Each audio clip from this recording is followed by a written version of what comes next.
दोस्तों, piles means बवासीर। Piles का सीधा संबंध कॉन्स्टिपेशन से होता है और कॉन्स्टिपेशन का सीधा संबंध पाचन शक्ति यानी डाइजेस्टिव सिस्टम से होता है। पाचन शक्ति और कॉन्स्टिपेशन यानी कब्जियत और पाइल्स तीनों एक दूसरे से रिलेटेड है दोस्तों। तो जड़ क्या है? हमारा पाचन शक्ति। अगर पाचन तंत्र हमारा मजबूत है, पाचन तंत्र तंदुरुस्त है, तो हमें कॉन्स्टिपेशन कभी नहीं हो सकती है, और कॉन्स्टिपेशन नहीं तो पाइल्स नहीं। तो सबसे पहले हमें क्या करना है? जो हमारा रूट है यानी पाचन तंत्र, हमें उसको हमेशा तंदुरुस्त रखना है। उसके लिए क्या करना है हमें दोस्तों? हमारा खान पान, हमारा रहन सहन अच्छा होना चाहिए दोस्तों। तो आज मैं इसी के ऊपर बताऊंगा कि हमें क्या खाना पीना है कॉन्स्टिपेशन से बचने के लिए, अपने पाचन शक्ति को इम्प्रूव करने के लिए, अपने डाइजेस्टिव सिस्टम को इम्प्रूव करने के लिए। दोस्तों, जो हमारा पाचन तंत्र है उसमें कुछ चीज़ हम ऐसी डाल देते हैं जिसको पचाने में पाचन तंत्र को काफ़ी लंबा समय लग जाता है, जिससे हमारा जो स्टूल है यानी मल है वो हार्ड हो जाता है, सख्त हो जाता है, और फिर वही जब बाहर निकलता है तो हमारे नस को डैमेज करते हुए, हमारे नस को फुलाते हुए, हमारा जो मसल्स है, मलाशय और मल द्वार के बीच का जो मसल्स है उसको डैमेज करते हुए और फिर बाहर निकलता है, जिससे हमें बहुत तकलीफ होती है। और जब नसें कभी कभी फट जाती है तो स्टूल के साथ यानी मल के साथ ब्लड भी बाहर आता है, और उसका अगर समय से हम देखभाल नहीं किए तो फिर लास्ट में ऑपरेशन तक की नौबत आ सकती है। तो दोस्तों, हमें सबसे पहले अपने पाचन तंत्र को मजबूत करना है। नमस्कार दोस्तों, मैं ध्रुवनंदन चौधरी, एक सर्टिफाइड योगा टीचर, एक प्रमाणित योगा टीचर। अभी मैं आपको बताऊंगा कि पाइल्स में हमारा खान पान कैसा हो, हमारा रहन सहन कैसा हो। दोस्तों, समय से खाना पीना, समय से सोना, योगाभ्यास करना नियमित रूप से, सही तरीके से पानी लेना, ये सब बहुत इम्पोर्टेंट रोल प्ले करता है, हमारे पाइल्स को ठीक रखने के लिए महत्वपूर्ण योगदान देता है। पानी का जितना ज़्यादा इस्तेमाल करें दोस्तों उतना ज़्यादा अच्छा है। कम से कम 4 से 5 लीटर पानी 24 घंटे में। ये हमारे बॉडी को हाइड्रेट रखता है, हमारे बॉडी को डिटॉक्स करता है और हमारे पाचन तंत्र को मजबूत करता है। तो सबसे पहले पानी यानी पानी पे आपको खास ख्याल देना है। नींबू पानी का सेवन दिन में 1 से 2 बार जरूर करें। मेरा कहने का मतलब है कि लिक्विड फूड जितना है, तरल पदार्थ, उसका इस्तेमाल हम जितना ज़्यादा करेंगे उतना हमारा डाइजेस्टिव सिस्टम अच्छा रहेगा, हमारा पाचन तंत्र तंदुरुस्त रहेगा, जिससे हमें कॉन्स्टिपेशन यानी कब्जियत कभी नहीं हो सकती है और पाइल्स तो कभी नहीं दोस्तों। जो थर्ड है कोकोनट वाटर। दोस्तों, नारियल पानी में कितना गुण है ये आप सब जानते हैं। नारियल पानी अगेन हमारे बॉडी को हाइड्रेट रखते हुए और हमें डिटॉक्स रखते हुए हमारे पाचन तंत्र को मजबूत करता है। छाछ यानी बटर मिल्क का इस्तेमाल हमें ज़रूर करना है खाने के साथ। अगर हम बटर मिल्क में थोड़ा सा ब्लैक सॉल्ट, जीरा पाउडर डाल के और छाछ खाने के साथ या खाने के बाद लेते हैं, ये हमारे पाचन तंत्र को बहुत मजबूत करता है और हमारा जो स्टूल है वो इजीली आसानी से पास होता है, हमें पाइल्स से बचाता है। दोस्तों, फ्रेश जूस यानी ताज़ा फल का भी इस्तेमाल करें। तो ये सब हो गए तरल पदार्थ दोस्तों। अब हम आते हैं अनाज के ऊपर। दोस्तों, हमें वो सारी चीज़ों के ऊपर फोकस करना है, वो सारा चीज़ अपने डाइट में शामिल करना है, अपने खान पान में शामिल करना है जिसमें फाइबर ज़्यादा हो, रिच इन फाइबर। आप गूगल पे भी जाकर सर्च कर सकते हैं दोस्तों। आपको ब्रीफली मैं बताऊंगा कि ऐसी कौन सी अनाज है, ऐसा कौन सा फल है, ऐसा कौन सा वेजिटेबल है, सब्जी है जो हमें खाना चाहिए। दोस्तों, आलमंड्स यानी बादाम। बादाम कितना इम्पोर्टेंट है हमारे हेल्थ के लिए आप सबको मालूम है। बादाम रात में भिगो कर और उसके साथ हो सके तो थोड़ा सा किशमिश भी भिगो कर रख दे रात में, और सुबह बादाम का छिलका निकाल के बादाम भी खा ले, किशमिश भी खा ले और उसका पानी भी पी ले। ये हमारे डाइजेशन को एकदम सुधार के रखता है, हमेशा अच्छा रखता है। और उसके अंदर जो भी विटामिन है और फाइबर तो बहुत है बादाम के अंदर, तो हमारे शरीर को भी फायदा पहुंचाता है। मिनरल्स भी बहुत है, प्रोटीन है, फाइबर है, सब है दोस्तों। चिया सीड्स एक बीज होता है, वो भी रात में आप भिगा दीजिए और सुबह खाली पेट ले लीजिए दोस्तों। उसमें इतना ज़्यादा फाइबर है कि वो हमारे मोटापेपन को भी कम करता है और हमारे पाचन शक्ति को भी तंदुरुस्त रखता है हमेशा दोस्तों। फ्लैक्स सीड्स जो अलसी होता है, जिसे तीसी भी बोलते हैं कहीं कहीं, उसको आप किसी भी फॉर्म में ले सकते हैं।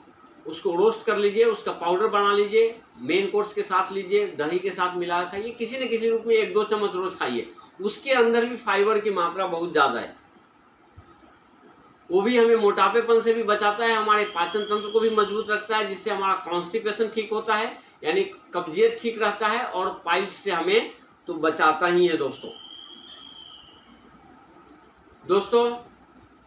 अनाज, साबुत अनाज का इस्तेमाल जितना ज़्यादा करें उतना अच्छा है। साबुत अनाज में फाइबर होता है। होल व्हीट, अगर हम गेहूं की रोटी खाते हैं तो चोकर के साथ खाएं, उसे चाल कर नहीं खाएं, चोकर में ही फाइबर है।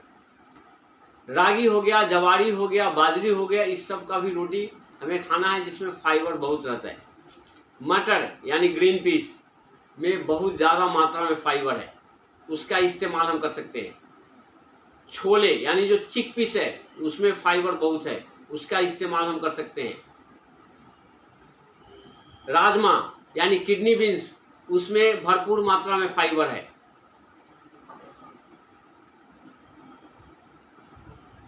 खीरा, गाजर, हरी सब्जियां, इस सब का इस्तेमाल बहुत करें दोस्तों। बार्ली बहुत ले, ओट्स का इस्तेमाल बहुत करें। ओट्स में भरपूर मात्रा में फाइबर है, वो हमें ताकत भी देता है, हमारे शरीर को एनर्जाइज भी रखता है, और हमारे पाचन तंत्र को भी मजबूत रखता है।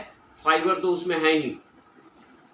सफ़ेद राइस की जगह पे हम लोग ब्राउन राइस का इस्तेमाल कर सकते हैं, उसमें भी फाइबर बहुत है और हमारे शरीर के लिए बहुत लाभदायक है। सलाद, जब हम खाना खाते हैं तो सलाद जरूर खाएं। गाजर और ककड़ी का सलाद दोस्तों, काकड़ी यानी कुकुम्बर आप मॉर्निंग में भी 1-2 काट के खा सकते हैं, खाना के साथ भी खा सकते हैं, शाम के टाइम में, इवनिंग में भी, जब भी आपको ऐसा लगे, कुछ फीलिंग हो कि चलो भूख लगा हुआ है, तो ककड़ी। जिनको स्पेशली पाइल्स हो गया हुआ है वो तो ककड़ी का सेवन बहुत करें, भरपूर मात्रा में करें। ट्राइड एंड टेस्टेड है, आजमाइश किया हुआ है दोस्तों। ककड़ी का इस्तेमाल बहुत करें अगर आपको पाइल्स है तो, और नहीं है तो भी अगर आप ककड़ी का इस्तेमाल करते हैं तो आपके स्किन के लिए तो अच्छा है ही। उसमें अराउंड 90% के ऊपर वाटर रहता है, जो आपके फेस में भी ग्लो बना के रखता है, स्किन को भी अच्छा रखता है, पाचन तंत्र को भी मजबूत रखता है, और बॉडी को हमेशा हाइड्रेट करके रखता है। तो काकड़ी यानी कुकुम्बर, खीरा का इस्तेमाल आप जितना ज़्यादा से ज़्यादा हो उतना ज़्यादा आप करें। हफ्ते में 2 से 3 दिन आप उड़द की दाल जरूर खाएं दोस्तों। ऐसे दाल खा सकते हैं, लेंटिल आप ले सकते हैं, दाल में प्रोटीन है तो ठीक है, वो लेना ही चाहिए, लेकिन उसमें भी उड़द की दाल आप जरूर लें। उसमें इतना चिकनाहट होता है कि आपके मल को आसानी से इजीली बाहर निकालता है। इसके लिए उड़द की दाल का इस्तेमाल 2 से 3 दिन हफ्ते में ज़रूर करें। भिंडी की सब्जी, लेडीज फिंगर, उसका इस्तेमाल भी आप हफ्ते में 2 से 3 दिन ज़रूर कर सकते हैं। वो हमारे उसमें फाइबर भी ज़्यादा और हमारे पाचन शक्ति को तंदुरुस्त रखते हुए हमारे स्टूल को, हमारे मल को आसानी से बाहर निकालने में मदद करता है दोस्तों। हरी साग सब्जी जितनी है, हरी पत्ते वाली सब्जी जैसे पालक हो गया, मेथी हो गया, और भी जितने हैं उसका इस्तेमाल जितना ज़्यादा, यानी आपको फोकस करना है फ्रूट्स पे और वेजिटेबल पे। भिंडी तो आपको लेना ही है दोस्तों। उसके बाद अब फल पे आते हैं दोस्तों, फ्रूट्स पे।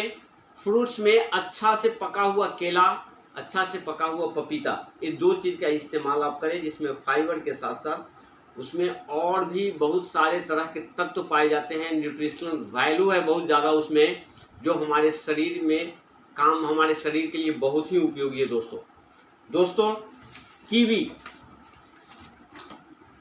कीवी सीजनल फ्रूट्स है दोस्तों। इसका इस्तेमाल आप सीजन में जब आता है तो आप ज़रूर इसका इस्तेमाल करें। ये हमारे पाइल्स के लिए बहुत ही फायदेमंद है। इसमें भरपूर मात्रा में फाइबर है। ये हमारे पाचन शक्ति को तंदुरुस्त रखते हुए और स्टूल को ईजिली आसानी से बाहर निकालने में हेल्प करता है। हमारा पाचन तंत्र ही है। पाचन तंत्र अगर अच्छा है तो सब कुछ अच्छा है दोस्तों। प्लम ये भी सीजनली मिलता है। ये आपको जुलाई अगस्त इसी सीजन में मिलता है। ये जब भी मार्केट में आता है तो इसका इस्तेमाल आप ज़रूर करें। और जब इसी को सुखाते हैं तो उसे प्रून्स बोलते हैं, उसका भी इस्तेमाल कर सकते हैं। बहुत ही फायदेमंद है, बहुत ही अच्छा है, बहुत उपयोगी है हमारे पाइल्स को ठीक रखने के लिए, हमारे कॉन्स्टिपेशन को सुधारने के लिए, हमारे पाचन शक्ति को मजबूत करने के लिए। दोस्तों नाशपाती में भी भरपूर मात्रा में फाइबर पाया जाता है। ये भी हमारे पाचन तंत्र के लिए बहुत ही अच्छा है दोस्तों। जामुन का जब सीजन आता है तो बेरीज का इस्तेमाल आप ज़रूर करें। उसमें भी भरपूर मात्रा में फाइबर पाया जाता है दोस्तों। ये सब चीज़ों का अगर ख्याल रखते हैं, आप डेली डाइट में इस्तेमाल करते हैं इन सब चीज़ों को, तो ना आपको पाचन शक्ति की समस्या होगी, ना आपको कॉन्स्टिपेशन की समस्या होगी और ना आपको पाइल्स की समस्या होगी। कैफीन जिस चीज़ में भी है वो आपको नहीं खाना है, यानी चाय कॉफ़ी से आपको बचना है। मैदे वाली चीज़ का इस्तेमाल आपको बिल्कुल हटा देना है। अगर आपको पाइल्स हो गया हुआ है तो, पाइल्स अगर है तो मैदे से बनी हुई सारी चीज़ों को हटा देना है अपने मेनू से, अपने किचन से। बेकरी आइटम का इस्तेमाल नहीं करना है, ज़्यादा मसाला मिर्च वाला आइटम नहीं खाना है, ज़्यादा फ्राइड आइटम नहीं खाना है, तेल वाली जो चीज़ें हैं उससे बचना है। ये सब हमारे पाचन तंत्र को स्लो कर देता है, यानी धीमा बना देता है। बेक्ड फूड नहीं खानी है, बाहर का जो बना हुआ जंक फूड है उससे बचना है, पैक्ड फूड से बचना है। ये सारा चीज़ हमारे पाचन तंत्र को स्लो कर देता है। और जैसे आपका पाचन तंत्र स्लो होगा, जो पचाने के बाद जो मल बनता है, यानी जो स्टूल होता है, वो हार्ड हो जाता है, क्योंकि जो उसके अंदर वाटर रहता है वो बॉडी ऑब्जर्व कर लेती है, अपने आप में ग्रहण, बॉडी जो शरीर है हमारा उसको ग्रहण कर लेता है और हमारा जो मल होता है, जो स्टूल होता है, एकदम हार्ड हो जाता है और एकदम सख्त हो जाता है। और जब वो बाहर निकलता है तो हमारे नसों को डैमेज करते हुए, हमारे मसल्स को डैमेज करते हुए बाहर निकलता है। तो हमें उन चीज़ों से बचना है दोस्तों। और अगर ये चीज़ें आप अपने रोज़ डाइट में शामिल करते, जो आपको मैं बताया हूँ आज, जितने भी फाइबर रिच फूड है, फाइबर रिच फल है जिसमें फाइबर है, फाइबर जिस भी सब्जी में फाइबर है वो सब इस्तेमाल करते हैं, तो आप ना आपका मोटापापन कभी बढ़ेगा, आप हमेशा हेल्दी रहेंगे, स्वस्थ रहेंगे, पाचन शक्ति मजबूत रहेगा, कब्जियत नहीं होगी। दोस्तों मुझे उम्मीद है कि ये वीडियो आपको पसंद आएगा। अगर पसंद आए तो जो लोग मेरे चैनल पे नए हैं या जिन्होंने अभी तक सब्सक्राइब नहीं किया है, प्लीज़ सब्सक्राइब जरूर करें और वीडियो को शेयर भी करें। योगाभ्यास जरूर करें दोस्तों। इसके पहले मैं 4 वीडियो ऑलरेडी बना चुका हूँ, यानी कॉन्स्टिपेशन के साथ साथ पाइल्स के ऊपर। 3 वीडियो में मैंने योगाभ्यास, प्राणायाम ये सब बताया हूँ। एक वीडियो ऐसा है जिसमें मैंने बताया कि उसमें आपको खाना क्या नहीं है, यानी पाइल्स में आपको क्या नहीं खाना चाहिए उसके ऊपर, और ये वीडियो क्या आपको खाना है। तो टोटल 5 वीडियो हो गया दोस्तों। ये 5 वीडियो का लाभ आप ज़रूर उठाएं YouTube चैनल पे आके और अपने आप को हेल्दी और स्वस्थ रखें दोस्तों। 4 प्राणायाम आपको डेली करना है, ब्रीफली आपको बता रहा हूँ। कपालभाति, उसके बाद अग्निसार क्रिया, अश्विनी मुद्रा और मूलबंध। ये 4 प्राणायाम अगर आप डेली करते हैं, आपके पाइल्स की समस्या से निजात दिला देगा। और उसके साथ कुछ आसन भी है, सारे के ऊपर वीडियो बना के मैं अपने YouTube चैनल पे डाला हूँ दोस्तों, तो उसका ज़रूर आप लाभ उठाएं। योग करते रहें अपने आप को फिट रखने के लिए। फिर मिलते हैं अगले वीडियो में। Bye bye, take care.